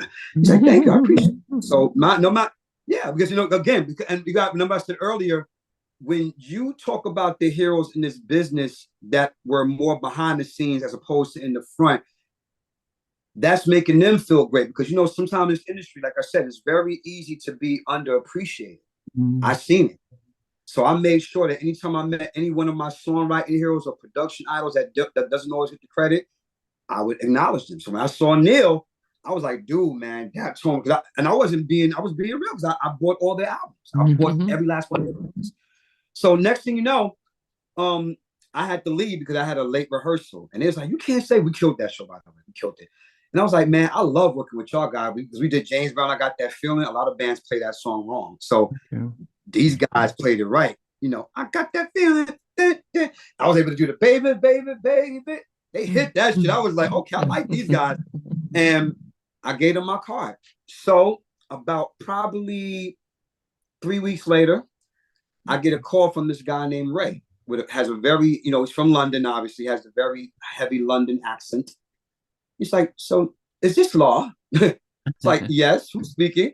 He's like, well, I'm Ray C. Neil Sugarman gave me your information because we have something you might be interested in. By the way, I've seen your work on MySpace because he saw at that point I was already with people. I was already doing shows with George Clinton, so they seen me working with George. He said, man, awesome singer, but man, your moves, man, you really know how to move. So you'd be perfect for the situation. I said, what's the situation? He said, well, we got this artist named Amy Winehouse. Have you ever heard of her? I'm like, no. And I was mad because, usually I'm up on everything. I've always kept my ear to the street, whatever was hot. So I'm just like, no, I never heard of her. He said, well, we think you would be perfect to be one of the background singers to join our guy, Xylon, because his brother was really a part of it with him, but his brother's part of a soap opera. He's under contract. So he can't do the first major gigs that we have for David Letterman. I said, David Letterman? Really? Now, keep in mind, at this particular time in my career, I already done work with Freddie Jackson. I sang with Shaka Khan. I already done did stuff. So at that point, again, no arrogance, no conceit. I was very, very keen on not extending myself to everybody, make it special. Because then you just become another background singer to get hired. Now, don't get me wrong, money's good, but at that point, I was making some nice change. So I'm like, I ain't really hurting for money. But the thing is, I realized the name attachment is important because whoever I sang background behind or worked with, that's going to be on my resume for all time. So I had to make sure whoever I sang background or worked with or played guitar or bass or drums for, it had to be somebody I liked. So they was like, what is your schedule looking like? And I lied. I was like, well, I got some things happening, but you know what? Let me call you back and check my schedule. I lied my ass off. I wasn't checking no schedule. You know what I did? Right on this damn laptop and researched Amy Winehouse. Who is this chick? I don't know who she is. And the first song that came up was a song called Fuck Me Pumps from her album Frank. I fell in love. I said, oh God, she's dope. You can hear the jazz influence, you can hear the hip-hop and soul influence, and she had her hair like Ronnie Spector. I was like, yo, she's dope. So if I'm attach myself to it, like I said earlier, I'm gonna attach myself. And no, at the time she was only 20, 23, 22. So I called Ray back and I said, yes, I'm open. Let's do it. I was hyped. So when people always ask me, did I know that Amy was going to conquer, because people forget that, you know, Back to Black is not her first album. That's her second album. So the thing is that here I am being put in this position to sing alongside my boy Xylon, who's a beastly singer. You should get him on the show. I don't know if you ever had him on. You should get him on the show too. Beastly singer, songwriter in his own right. And here I am holding my own next to him, but then he's giving me the same. He's like, oh man, your tone. And mind you, you know, he's one of those guys. He has a thick London accent like Lisa Stansfield. Very thick London accent, but when he got to that mic to sing, I remember one time during the sound check, he sang Boys to Men. He was singing either End of the Road or some shit. And he did the run that Sean always do. Slowly, my eyes began to see that I need you in that. I'm like, because I could do that shit too, but I'm looking at him because I'm, you know, the thick London accent, you wouldn't think that he can sing like that. I'm just like, oh yeah, that boy is a beast. So we was having fun. So anyway, I got the job. And the thing was, is that little did I know of the history that it would make. I knew we were going to make some history, but I didn't realize the magnitude of it until we did David Letterman. The next day, I'm in a record shop, and these 4 other women were gawking at me the whole, and I couldn't remember. And I'm not just remember what my life. Who I am. I don't do that. I'm shopping. I'm doing my regular disco rama shopping for records like I always did. And before I can leave, one of the girls, she said, listen, I know this may seem kind of weird, but were you on David Letterman with Amy? I said, yeah. I'm like, damn. And keep in mind, I was only supposed to do that one show, but God had different plans. Next thing you know, I get called to do the 2007 MTV Movie Awards. Wow. Then the unthinkable happens. Amy's boyfriend at the time, Blake, you know, he was a fan of mine because he had heard about some stuff that I did on my. He said, yo, I got to see your stuff, man. You're something dope. You have a copy of something? At the time, my first album wasn't even out yet. My album wasn't even out. It was still a demo. Remember, I was still shopping. Yeah. Hoping that somebody would listen. And then Blake was like, well, I would love a copy if you have it. I'm like, no, I got nothing to lose. Let me give it to him. So I didn't tell him to let Amy hear it. I didn't say let Monty Littman, who's the president of Universal Records, I didn't say any of that. He was a fan of mine. He wanted to hear me. I gave it to him. And the next day that we had rehearsal, here comes Amy. Here's my Amy imitation. Wow. She called me Lazy. Lazy, come here. I was like, sure. Yo, let me hear your fucking album. Oh my God. That's you playing all that. I'm like, yeah, you got to open up for me. You got to become my opening act. What? Yeah, I'm gonna tell Ray, you're gonna become my opening act. When I do the next New York shows, I got 2 of them coming up. You're gonna open up for me. And I tell you, in true to her word, man. That's why I get emotional when I talk about her, man. Wow. My little sister fought Universal Records to have me be an open act. Because you know the rules. When you have an open act, it had to be somebody that was signed to the label. Okay. And I became her opening act. And still, when I was done doing my show, open up for her, I still had to put on the suit and sing background, which I didn't have a problem doing at all. And the rest is history, because at that point, we had did a few shows, and then, as you know, she got deported. And we kept in touch over the couple of years, and in between that, and then, of course, the night that she won the Grammys, man, you know, because, you know, they wouldn't let her come back here to New York. Okay. And I cried like a baby, you know, for me, because it's almost like I'm a part of a Grammy award-winning situation. Because I chose to believe in her. I could have easily been on some snobby shit and been like, you know, I'm doing this type of stuff now. But I knew there was something special about Amy. And I say it boldly to this day. If Amy was still here, a lot of some of the other girls whose names I won't mention, a lot of some of the other girls in that caliber, they would be here, but this is the reason. Think about it. Amy is still being celebrated. You know how many fans I've ran into around the world when I do shows, and they show me their tattoos, and then when they do all the tribute show, they have the guys that look like me and Xylon doing all our choreography. That's me and his choreography. That's why around the world, when I'm looking at 300 million views on YouTube, and I see people talking about, man, them boys were stepping so hard. Even David Letterman was like, yo, who are these guys, man? That's how much we were serving on that show, man. That's how I knew, if nothing else, because everybody know I can sing and rap, but as a dancer, you know how that made me feel, that the choreography that we came up with is worldwide and part of the history, because Amy allowed us to be us.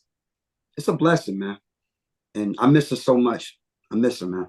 Yeah. So that's the whole history. Wow. I mean, but looking back at your history, your past, not getting a record deal, but being able to work with not just with George Clinton and some others, where is it that what's with Planet Law? What Law? What are you doing now? Everything. I have 6 new albums coming out for next year. Wow. I'm not playing. It's where much is given, much is required. As Master P said, product outweighs the talent. It does, because you can be the most talented all day. Of course, that's my moniker that people call me by, but how could I sit there and be like, yeah, I'm the most talented kid in the music biz, and I ain't got no resume, I ain't got no product. So you have to be head first within what you're doing. The grind and the hustle don't stop. I'm from the streets of Brooklyn. So for me, I have an incredible jazz fusion project coming out with my boys, Jay Bianchi, Ben Graham, and the incredible Grammy award-winning bassist, John Patitucci. This is my second time working.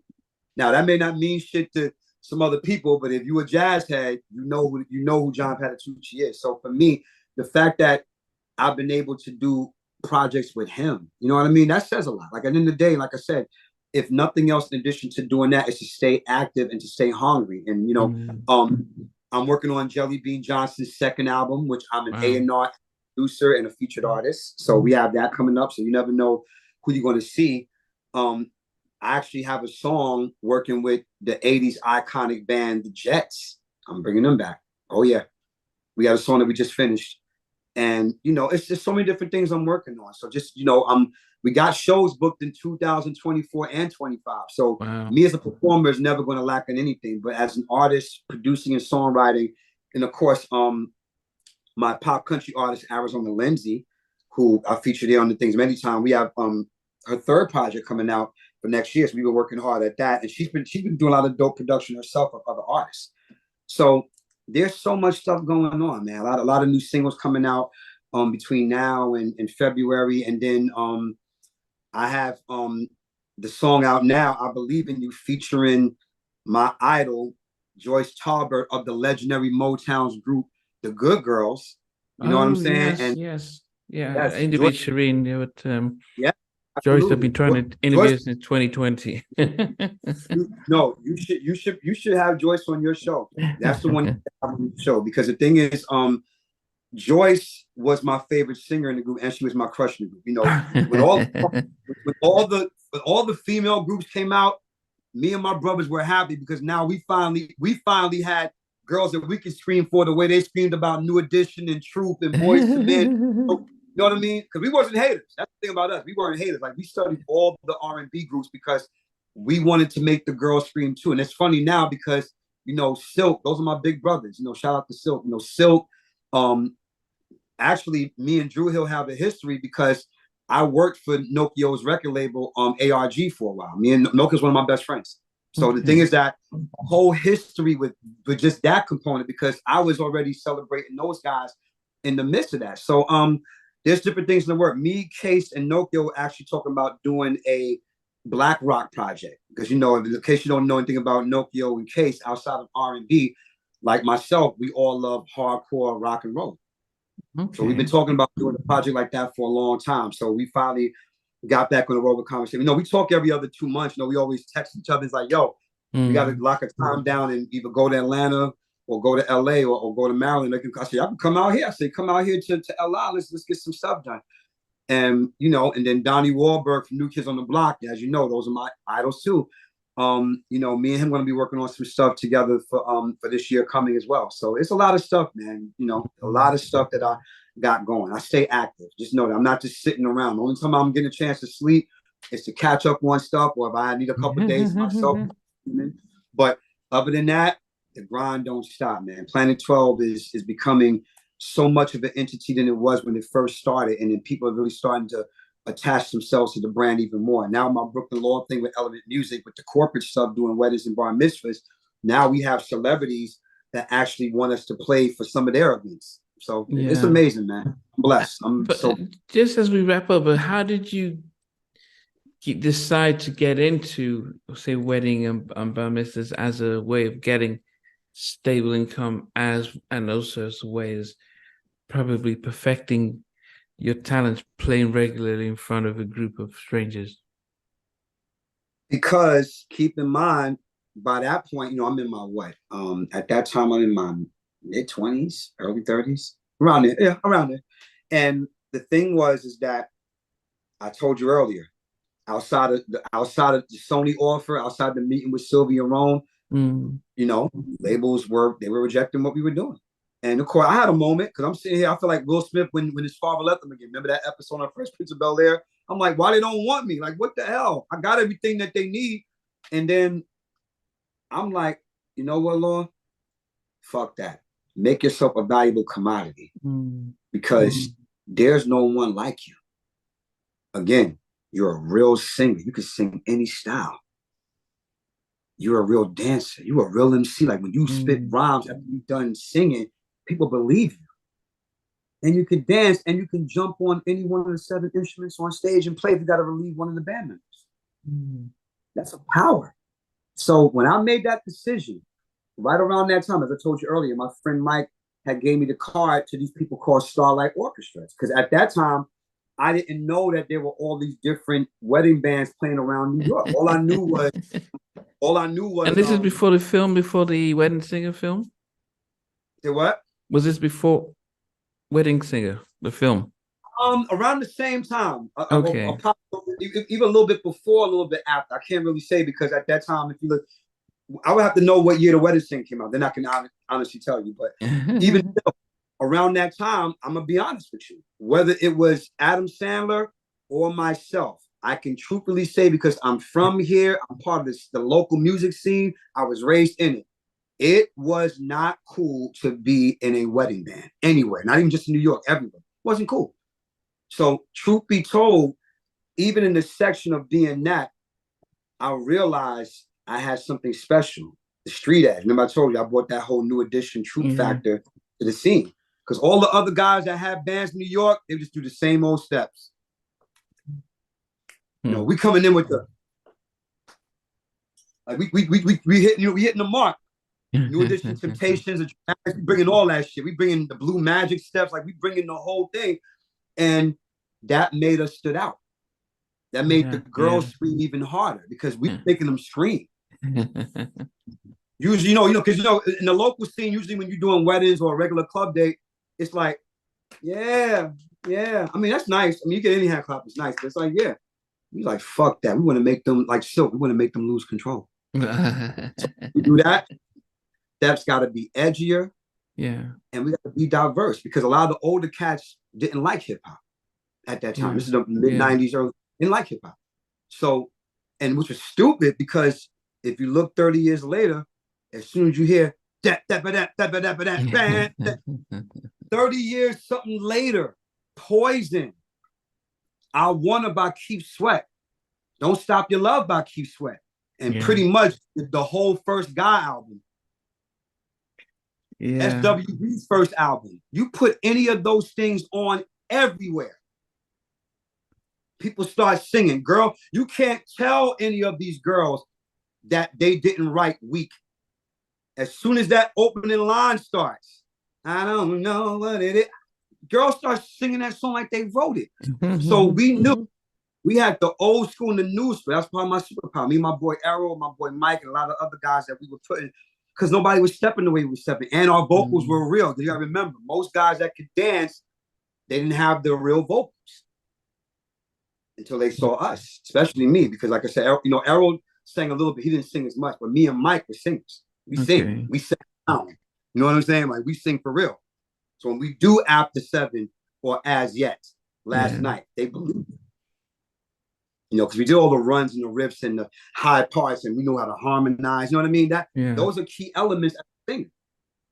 And we didn't rely on that. So as soon as we come out of singing a part of a song, if I'm doing, all I do is think of you. No. Think about you all the time. I slide right out. Mike comes in. I can't wait to take. We knew We studied all the cats. We knew. So right around that time, Starlight Orchestras allowed me to come and do a couple of shows based upon my friend's mic recommendation. Wow. So literally, I did the 2 shows, and the first 2 shows were good. It's like, hey, Law, you know Disco Inferno? Of course. You know, I would do this thing with I would do all this different shit. And it was like, yo, Law is a beast. He's rolling with, he's killing. I'm like, oh, okay, thank you. I appreciate it. And they hired me for a second gig. Wow. And the second gig was like, oh, damn, now you're doing this shit. And we never heard Brick House done that way before, because I would do Brick House and Go Into Fire by Ohio players.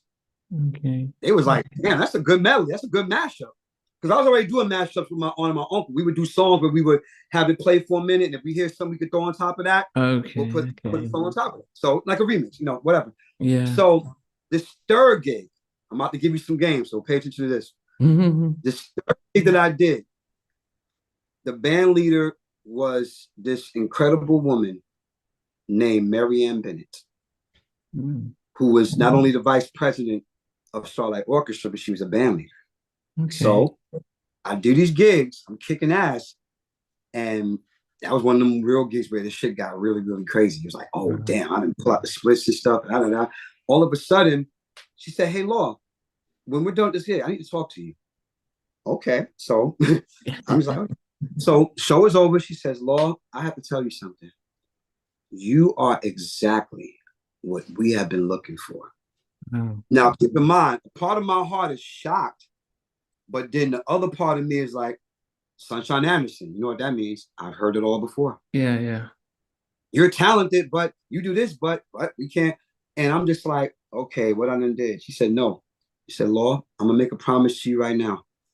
If you stick with me and play in my band, I'm telling you, we're gonna take this wedding shit to the top. We're gonna change the game.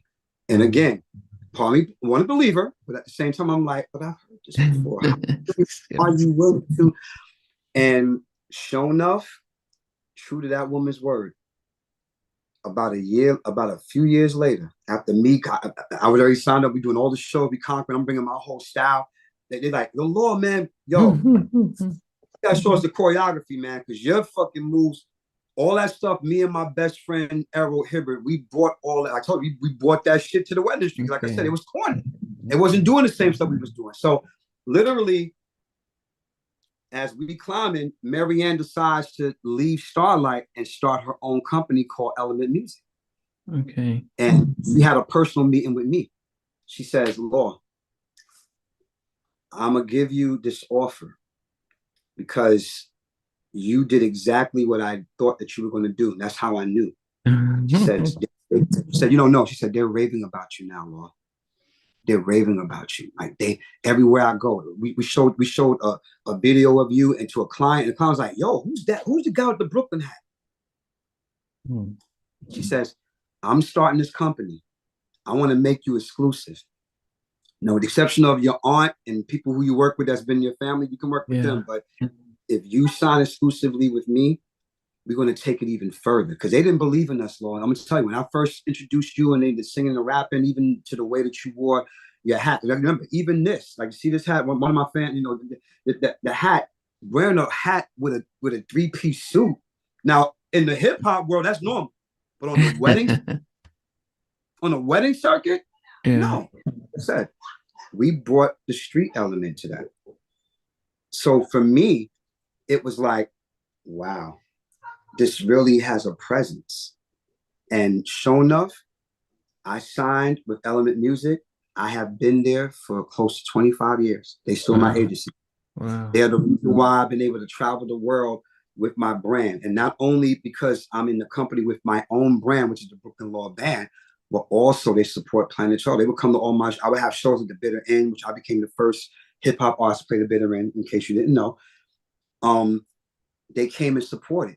So I was able to flourish not only musically, financially. That's because Marianne and Element Music allowed me to be all of me. They didn't say, okay, just stick to just do the rapping. We don't need you to sing. You know, I went through that.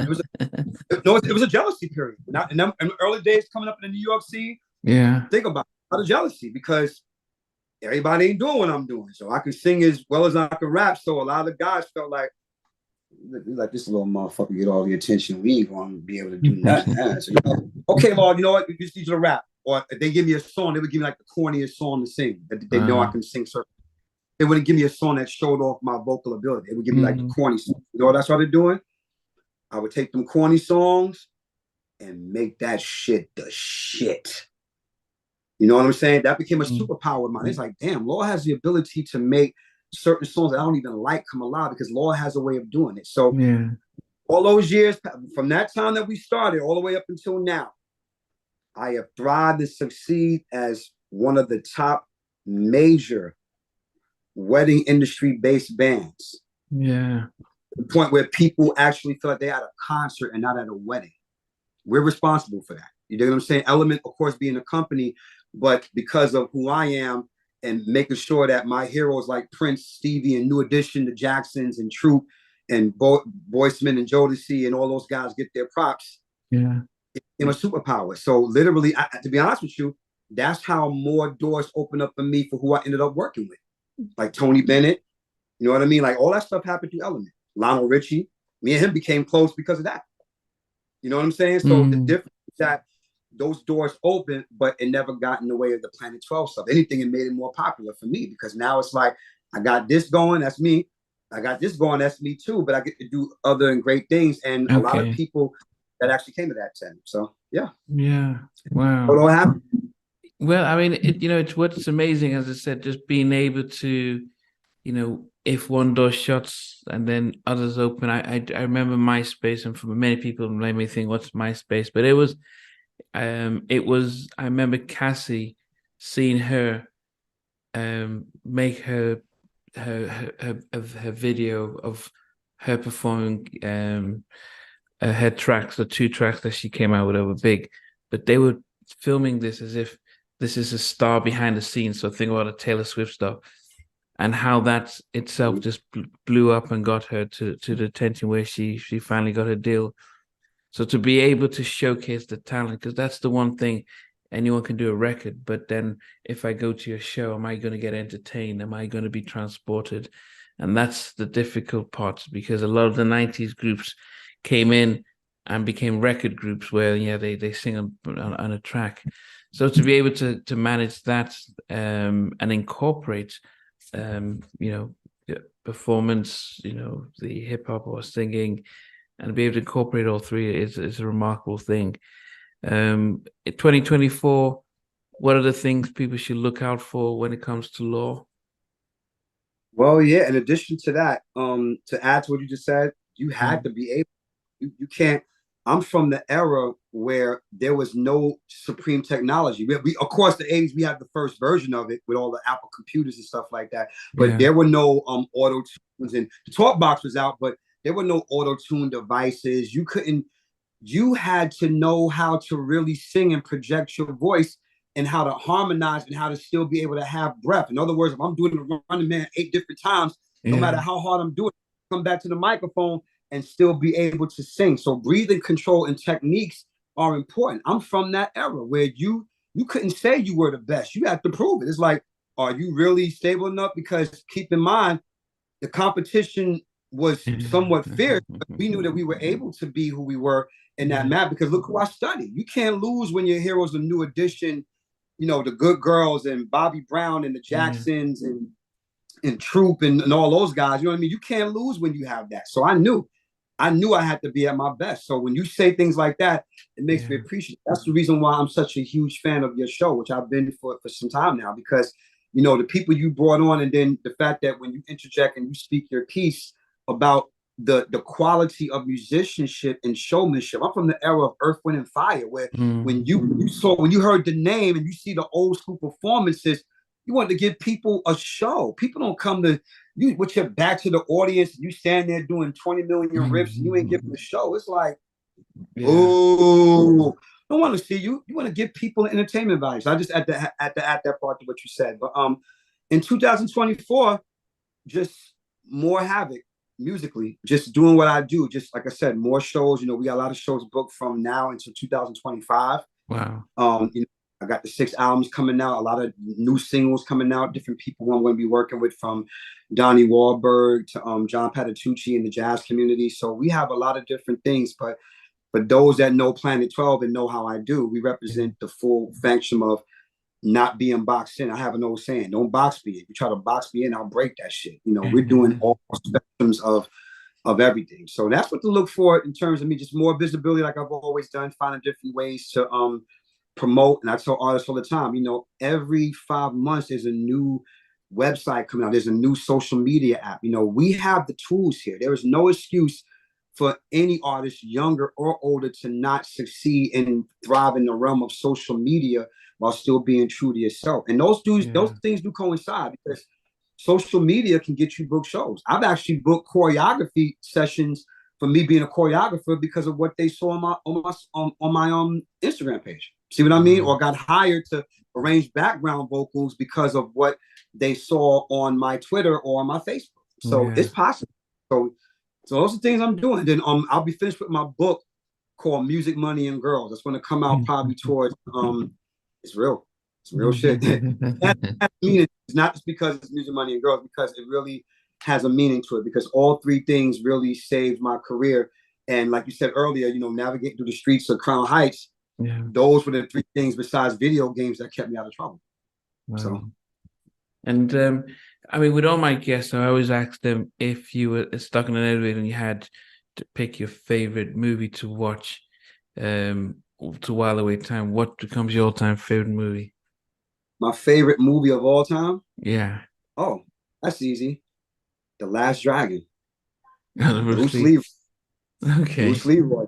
Because the thing is, that movie, you know, it would have been Purple Rain, of course, obviously, because Prince is my #1 idol, but The Last Dragon served a purpose for confidence. Because remember, Bruce Leroy was very, even though he was confident when he was around his master and around his students, but then, of course, when Shown Up came around, his confidence kind of like, I don't know if I can beat this guy.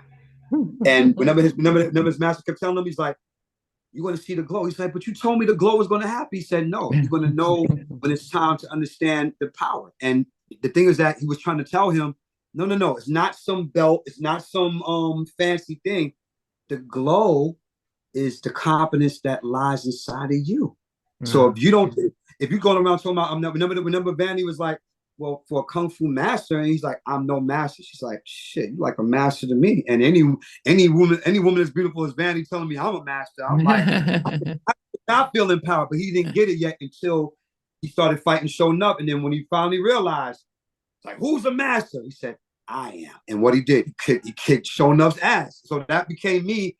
I fought a bully. I beat the shit out of a bully because I thought I had to go like Bruce Leroy. So that shit became synonymous with me growing up in Brooklyn, but also it applied to my later years in life, because of knowing that if I didn't have the confidence that I have, I would not have achieved what I have so far. So all these people you see me work with and things that I've done in the industry so far, because there's still so much more that I'm doing and I'm going to do. But it starts with believing in yourself. Trust God, work hard, and treat people right. That's the reason why doors have continued to open. I've been able to feed my family, my 4 incredible now grown-ass children, my 3 grandchildren. I've been able to feed my family off of music for the last 25 to 30 years with no job. How many people can say that? That's a blessing, because I move with confidence. You know, I had hate. People were like, oh, he's always posting. No. He's always talking about that. And what? So what if you work with so-and-so? They were hating on me hard. And I sat there and said, every last one of y'all, because I realized if I don't believe in myself, if I don't promote and do my shit, nobody else is going to believe in me. So I tell artists this all the time, and not just for music people. I'm talking about even for people like starting their own businesses, especially when it comes to our people, our Black people that start franchises, stuff like that. You're going to get hate. So you either stay there and get disappointed and get depressed and be like, well, I don't want to do this. She don't like me. Or you can, you know what? Fuck every last one of them. I'm going to do this shit. I told my mother, I'm going to meet Lionel Richie one day. It happened. I ended up working with him. I told George Clinton, I'm going to meet him. The Jacksons. I just hung out with Marlon and Tito a couple of days ago. See what I'm saying? So I spoke into existence when I was a teenager. So this is what I'm saying. You have to believe. You got to keep going and keep striving to do that. So The Last Dragon is the movie about confidence that I feel that everybody should watch. Plus, it's entertaining. You can't lose. It's such a great movie. So yeah, okay. And then what becomes your all-time favorite song? Song. Ooh. If you would have said album, you would have more competition. But song. Does it have to be any type of genre or just overall? No, everyone, if they're about to play the movie and they say, let's play a song before the movie gets started, I mean, what's your song that you play? What's your favorite song? I would definitely have to say Chicago. I just wanna be free. That is the most unadulterated funk rock song. It's only 2 minutes and 45 seconds of unadulterated funk. It gets your engine going. You know, Chicago's known for their horns. Yeah. And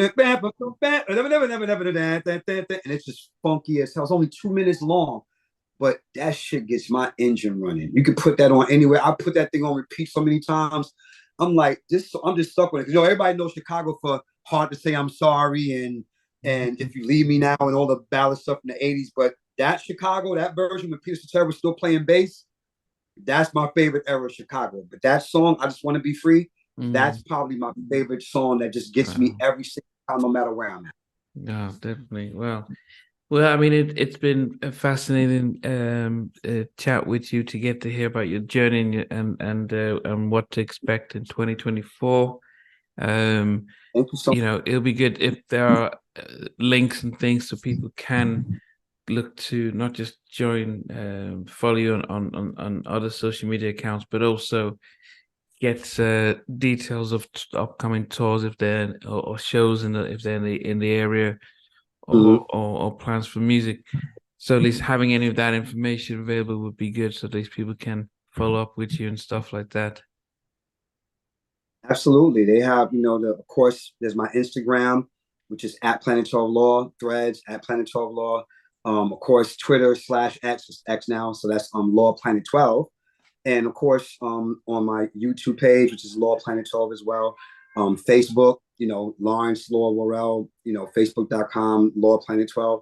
And music-wise, my music is available on all streaming platforms. Tidal, Spotify, Apple Music under L*A*W.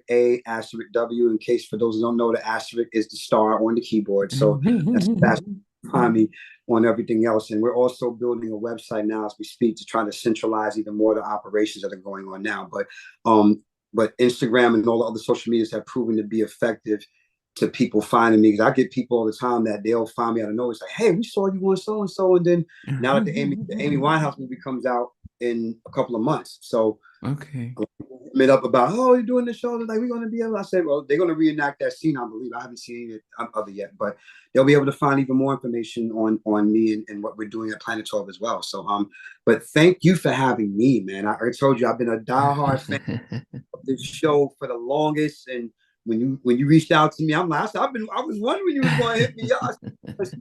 Considering the history and everything, because the way you eloquently express the love for the culture of R&B music, soul music, and even hip hop, and the way you honored my big sisters SWV, the good girls Jade and my boys As Yet, Kenny Cherry from As Yet, that's one of my biggest influences as a singer. He's in my top 10. Wow. So having those guys on the show, this man, I'm like, I see this guy knows the guys.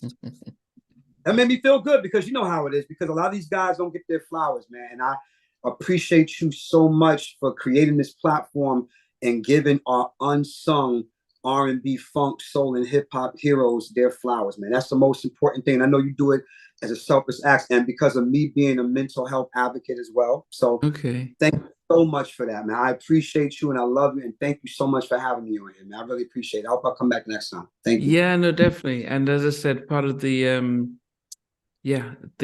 mean, I guess for yourself, being able to exert a lot of energy as an entertainer, there is always this perception that you're always having a good day.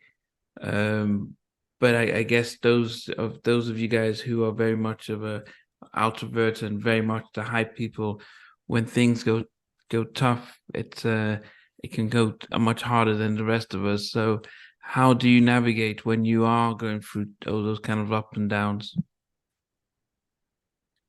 My Lord and Savior, Jesus Christ. I can honestly say he is the greatest therapist there is. And just so we clear, nothing wrong with regular therapists. I believe in those too. Oh yeah. Look, I had to make that clear. I'm like, no, go to, if you go, it's nothing wrong with having a therapist, but he's the first therapist for me, because if I lean to my own understanding, I'm not going to know. And trust me, all the stories I told you earlier, which we didn't even get through half of those, and we'll say that for another time, but me at that stage when the labels are not, respond to what I'm doing. It can be depressing. It can be. And the thing for me was that I had to find strength within myself. There were tears. And then keep in mind, when you're raising kids, because I'm a father, I'm not some baby daddy. I'm a father. You know what I mean? Like, I literally, my kids are my lifeline. My grandkids are even more of a lifeline. That's my generational legacy. So generational wealth has to be built, but you can't build it if certain doors are not being opened. So that alone right there is depression by itself. Yeah. And the thing is, with every single time that I felt that depression, I would just, lock myself in the room and not come out. Yeah. And just, I want to start some music today, but I just don't fucking feel like it today. And then God had a way of just reminding me every single time, Lord, look how far you come, man. Look how far you come. Morris Day let you get on stage with him to do the whole routine for Jungle Love. Morris don't let nobody on his stage. And in case you didn't know, me and Morris Day been close for over 20-something years. That's that's one of me and my brothers doing talent shows, imitating him and Jerome. And here I am. I got Morris Day's number in my phone. To go from imitating him to do that, and that was God's way of showing me, Lord, you come a long way, man. Yeah. Stay patient, just stay working. So that would alleviate that. But then every now and then, it'd be another challenge coming up. And like, I got to deal with this now. So it's just, I that's how I navigate. And I've found tools that help me get there. One of my most amazing tools is my ability to laugh. I'm a clown. I'm a jokester. I still love cartoons. You gotta remember, I have all the box sets of Looney Tunes. I'm a video game head. For those that don't know, I have everything from ColecoVision to PS5. I have all my old video games. So I was taught by my mother to create my own environment, and you'll never be bored. And even if you do get depressed for a minute, you'll knock out of it, because you'll realize I need to be on this side mentally and spiritually until I'm ready to deal with this world again. And that, my brother, is what has kept me going all this time, even in between all the droughts, the pandemic. I sat there in the pandemic for like 2 days, and then God said, start your merch line. Hello, Lord, your fans been asking for merch for 5 years, bro. And we need time to do that. So God was like, it's time now. You're home. You're not touring. You only got 2 shows. You're not touring right now. You're home. You're stuck like everybody else. I started my merch line and sold out within 3 days. Wow. See what I mean? So God has a way. That's why I say he's my first therapist, because he'll show you something like that. And if it's something that's even more detached, where God's going to require me to have a therapist, because he would tell me, and I would literally listen. I'm like, I need to go to a therapist to kind of get into that zone more so than what you're giving me. I'm going to go, period. And I advise anybody, if you're dealing with that kind of depression and your mental health is imbalanced, there is nothing wrong with having a regular therapist. But just keep the things that make you happy, because honestly, that is therapy. You keep music around. I'm surrounded with nothing but music. You saw the other end of this laptop and what it looks like in this space that I'm in right now in my house. Now I see why you're busy, because it's always. But that's the thing. But I have my own environment, which I created, but God gave that to me first. So that's therapy on everything. Yeah. Wow. Well, I mean, Lord, it's been really fascinating, and definitely we'll save the rest for the second interview, which we may even go live at the time. But definitely appreciate you spending the time today, and we'll definitely look to bring you back, and we have a much wider conversation then as well. Hey, thanks for watching. Really appreciate it. If you love what you watched, there's over 100 artists that we've interviewed, so please check out the videos. Remember to like, share, and not unsubscribe. But better still, become a member of Halftime Chat and get exclusive videos ahead of time. But thanks for watching. Take care.